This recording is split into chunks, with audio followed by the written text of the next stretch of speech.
Hola, ¿cómo están? Bienvenidos. Esta es otra edición de Eduardo Ledesma Pregunta. En este caso es la segunda parte de una entrevista que empezamos la semana pasada con Fernando Laprovita, que requería un desarrollo un poco más amplio y por eso le pedimos que se quede y que nos ayude a seguir recorriendo ese enorme patrimonio que tenemos los correntinos, que es el Parque Iberá. Debo dejar perfectamente claro que todo este proceso tiene un corolario que otra vez seguirá como parte de un proceso en que el Iberá se transformó en políticas públicas. Como sabemos, al transformarse en políticas públicas, indefectiblemente pasa a ocupar un lugar en la agenda pública, cosa que no sucedía hasta las anteriores gestiones. Fueron las dos últimas gestiones de gobierno provincial quienes han ubicado al Iberá dentro de la agenda pública. Vos habrás estado recorriendo ciertos y determinados lugares que hace 10 años atrás yo te garantizo que eran inaccesibles y hoy llegás de una manera absolutamente cómoda, pero uno muchas veces no se pregunta con qué rapidez llegué, ¿no? Digamos, ¿no? Claro. Y 10 años atrás, a lo mejor, para llegar a un sitio que hoy te demanda 1 hora, en aquel tiempo a lo mejor tenías que recorrer no menos de 3 para poder hacerlo. Entonces, eso es fundamental destacar. Y todo lo que vos mencionabas como una línea de tiempo, efectivamente fue parte de un proceso que arranca en 1910 con la mención de la Sociedad Científica Argentina. ¿Qué hacemos con el Iberá, el último gran enigma geográfico argentino? En los años 30, la idea de convertirlo en parque nacional, en el año 39. Hacía pocos años que se habían creado los parques Iguazú y Glaciares. Claro. ¿Y por qué también no meter Iberá ahí en ese paquete? Porque de esa manera hacemos algo. Porque lo que siempre estuvo dando vueltas alrededor del Iberá era sacárnoslo de encima. Ya d'Orbigny, allá en 1828, había escrito de que era una condena y una tortura para el desarrollo de la provincia de Corrientes el contar con tanta agua, y que había que encontrar la manera de canalizarlo de modo tal de que podamos disponer de mayor cantidad de áreas para sembradíos. Claro. Lo que viene en consecuencia y lo que finalmente se configura en los 60, digamos que es la base que finalmente en el año 83 deriva en la creación de la reserva, que de parte de la provincia, ¿no es cierto? Y donde el general Pita y fundamentalmente el contador Leonardo Aquino tuvieron un protagonismo excluyente. Y no me quiero olvidar del doctor Eduardo Pigretti, que fue, no sé si el primigenio de todos, en el sentido de que él intentó ya hacerlo en el año 1966. Claro. En el año 94 se crea el Parque Iberá y la ley de áreas protegidas de la provincia. Y ahí aparece un actor fundamental que muchas veces aparece invisibilizado y que tiene una importancia fundamental en la gestión de la conservación, que es la entidad binacional Yacyretá. La entidad binacional Yacyretá genera aportes más que importantes de modo anual que solventan el funcionamiento de las unidades de conservación que funcionan dentro del área protegida, dentro del Iberá.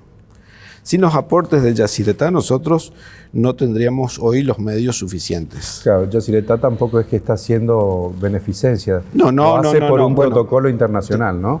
Te adelantaste lo que quería decir. No lo hace exactamente por una cuestión benéfica, sino que lo hace en materia de compensación por las pérdidas ocasionadas por la construcción del embalse de Yacyretá. Corrientes perdió muchísimo, Misiones perdió aún más en materia territorial. Y entonces se declara la creación de unidades de conservación que no son ni más ni menos que paisajes representativos de aquellos que se perdieran con el embalse. De ahí el aporte anual que genera la entidad binacional, allí que a su vez nos mantiene trabajando de modo conjunto. Y eso también involucra a la Reserva Provincial Rincón de Santa María, que está hacia el oeste de Ituzaingó, que conserva un parche de pastizales realmente único, que tiene un uso público cada vez más marcado, asociado a las visitas a la obra de Yacyretá, a la represa, mejor dicho. y que todos los veranos incrementa cada vez más la presencia, donde hay un trabajo científico inédito llevado por guardaparques de la provincia, con producciones publicadas en papers a nivel internacional, sobre nuevos conocimientos generados sobre aves que allí habitan. Y también, por supuesto, las 5.500 hectáreas de reserva que se dan en la isla Pipe Grande. Una parte de la isla Pipe Grande es reserva provincial. Entonces, eso nos llega de la mano de este convenio que hace a que podamos funcionar de manera conjunta. Para todo esto, ¿quién fue Douglas Tonkin? Básicamente un visionario, una persona que se consagró total y enteramente a vivir como pensaba realmente, y no al revés, como él mismo lo manifestaba. O sea, yo no estoy diciendo otra cosa más que lo que yo observé, teniendo en cuenta la oportunidad que alguna vez tuve de trabajar dentro de su organización y trabajar personalmente con él. Y en ese sentido salta a la vista. Una persona que veía la realidad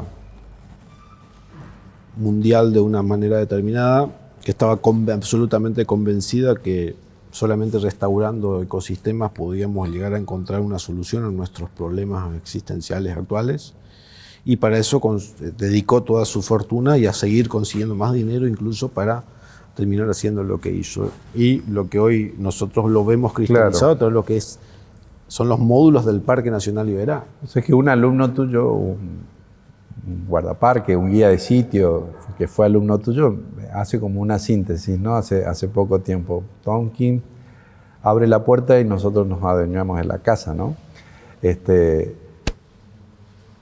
¿Y por qué fue tan resistido?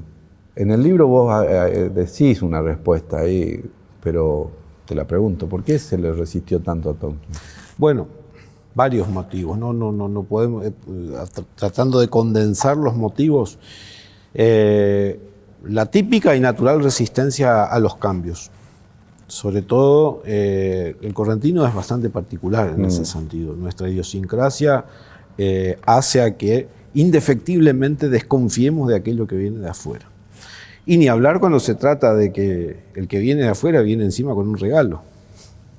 Claro. Y vaya regalo. Estamos hablando de 180.000 hectáreas de tierra. Yo no sé si eso se alcanza a dimensionar, claro, lo que es, ¿no? De lo que significa.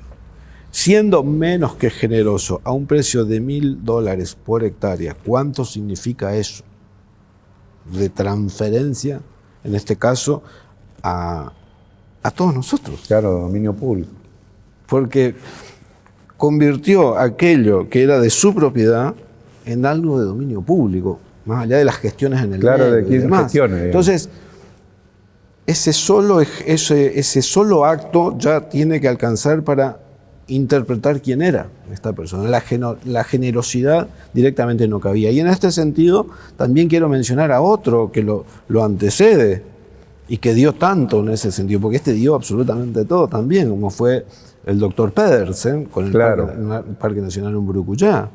O sea, todo lo que tenía lo dejó legado para que esto se convirtiera en algo de todos y cada uno de nosotros. Y en el caso de Pedersen en particular, que pasó como muy claramente, que Pedersen, bueno, te doy, y como que la política no entendía, no quería, incluso resistía esa donación.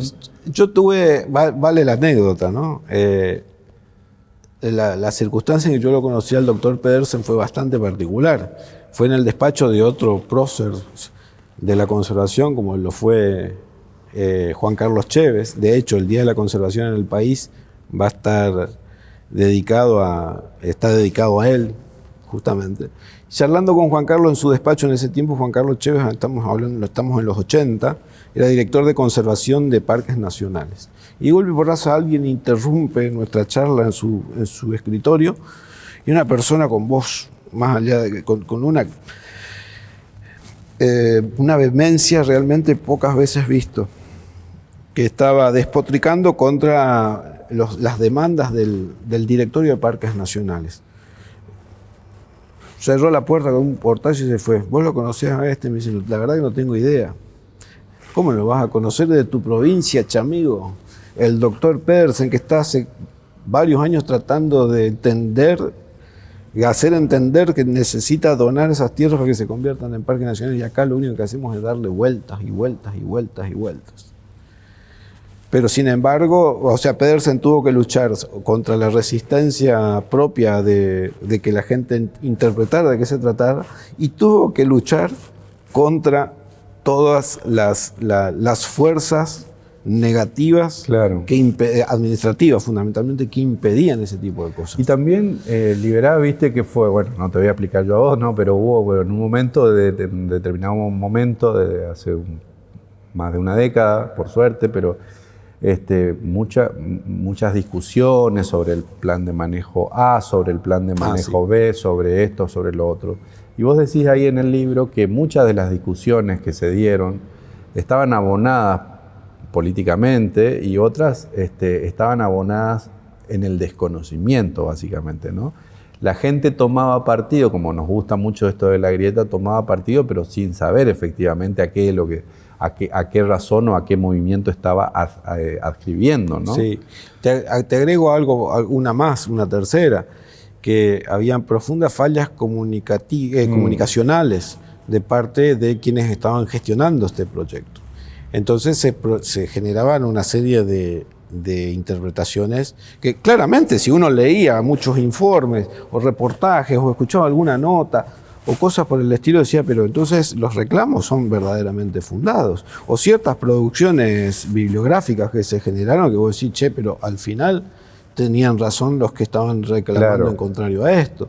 Y lo que, en resumidas cuentas, lo malo del caso es que un trabajo tan intenso, porque estuvo asociado a esta producción como de la que yo te mencionaba recién, más de 40 consultores trabajando en la generación de conocimientos de Liberá para que deriven un plan de gestión, pero lamentablemente el aspecto comunicacional, y vos lo sabés, y más que yo en ese sentido, es fundamental para poder hacer entender a los beneficiarios directos, no solamente acerca de la importancia que tiene su participación, sino para que se interprete cuál es el fin último de todo esto. Estamos hablando de momentos donde hablamos del famoso plan de manejo,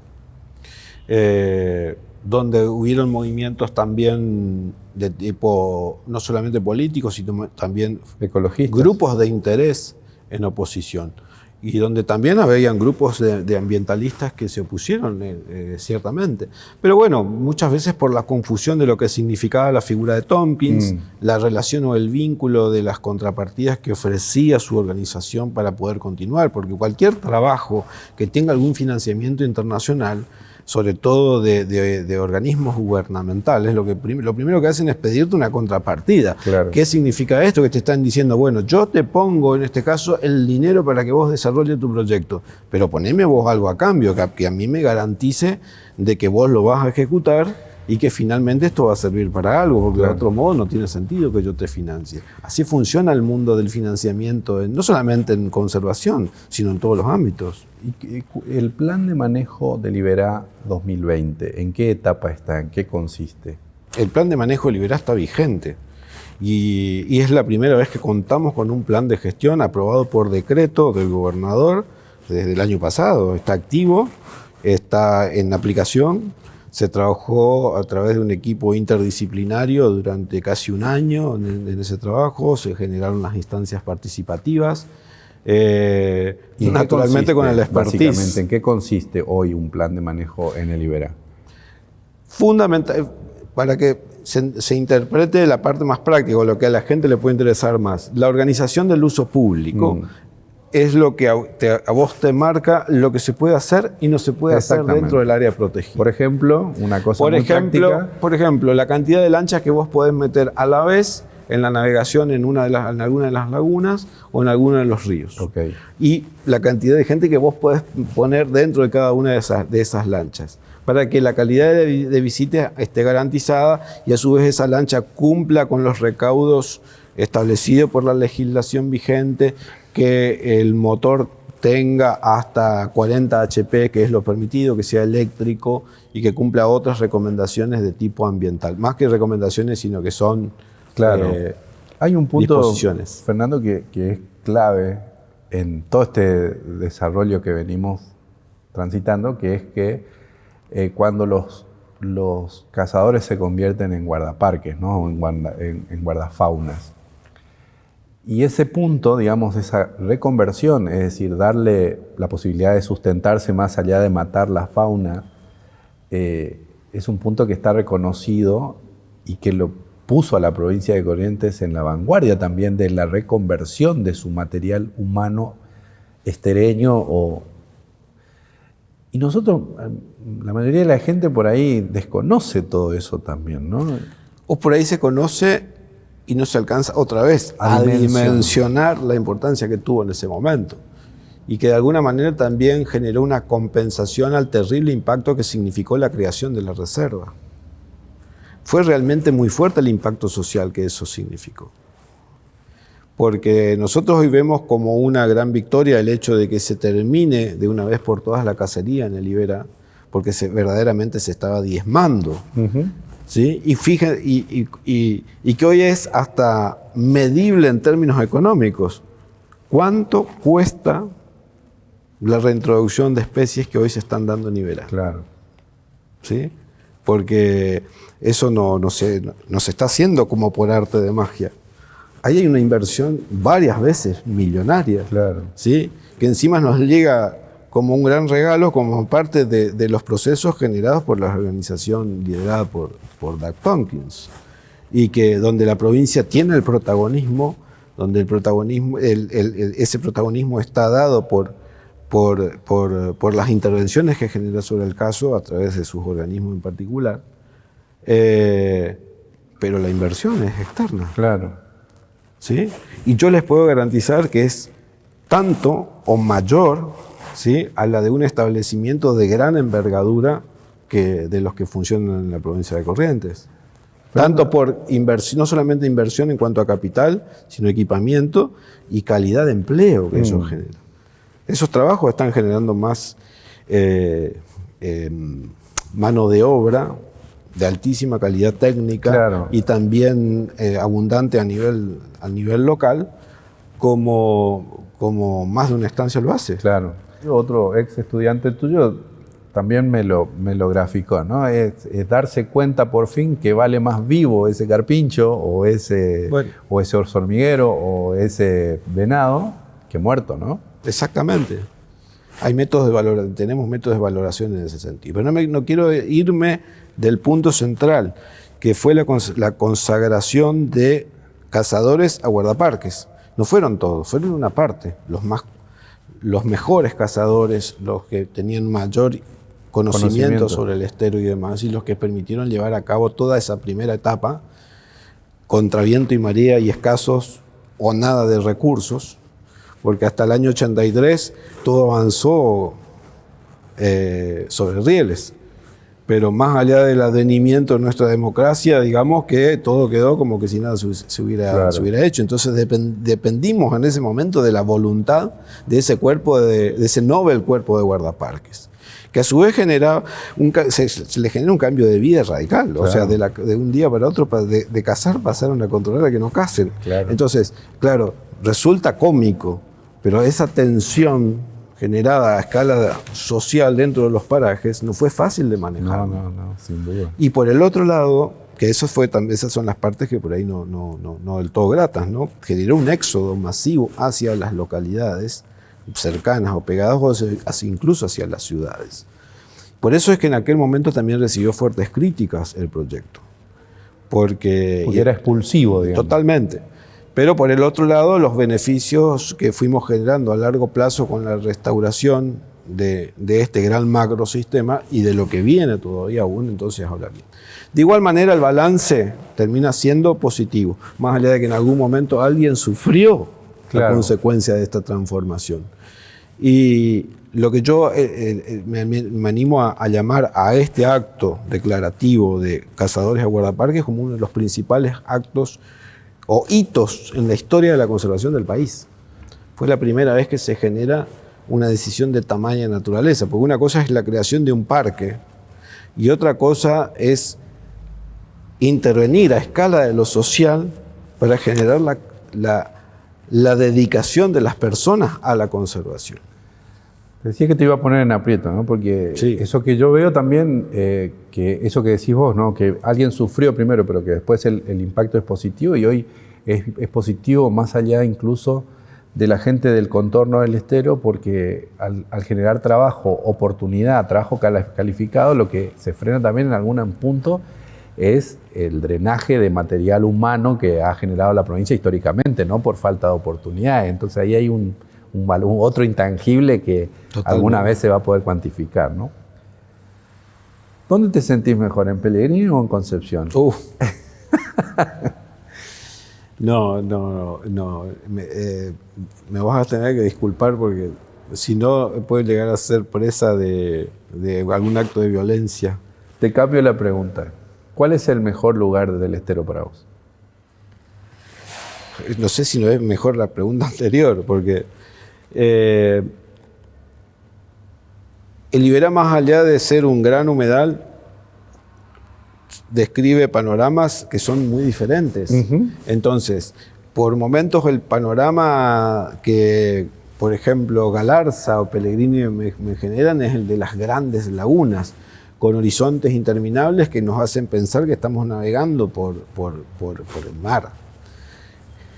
Pellegrini y Galarza, los mejores lugares o mejores sitios para poder experimentar estas sensaciones a través de Laguna Luna y a través de Laguna Iberá.